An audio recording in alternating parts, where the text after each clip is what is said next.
Tere, minu nimi on Mart Kase. Ma olen 43-aastane ja elan siin Kaagerve külas Valgamaal, 10 kilomeetri kaugusel Valgast.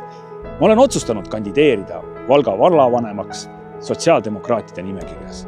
Mina usun, et Valga mainet saab parandada, et me saame uuesti pöörata selle linna ja piirkonna positiivsuse lainele, et tuleks siia rohkem inimesi, tööd ja armastust. Viimased pea 2 aastat olen ma töötanud Lüllemäe põhikooli ja lasteaia direktorina.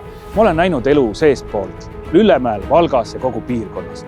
Ma usun, et seda kõike saab juhtida inspireerivamalt, suuremalt mõeldes ning nii, et meie tulevik homme on helge. Poliitika, see on meeskonnatööd.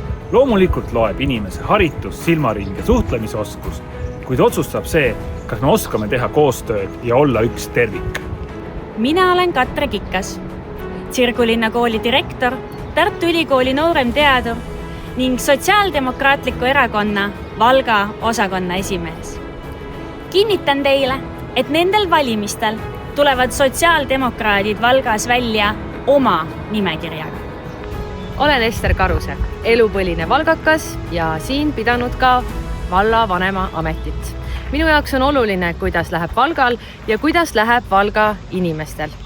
See on meie endi teha, kas oleme kauge paik ääremaal või hoopis vahva, eriline ja avatud mõtlemisega ilus koht Eestimaal. Kui usud, et Valga vajab positiivset muutust ja uut suhtumist, siis tule meiega. Teeme Valga vägevaks nii omadele kui külalistele.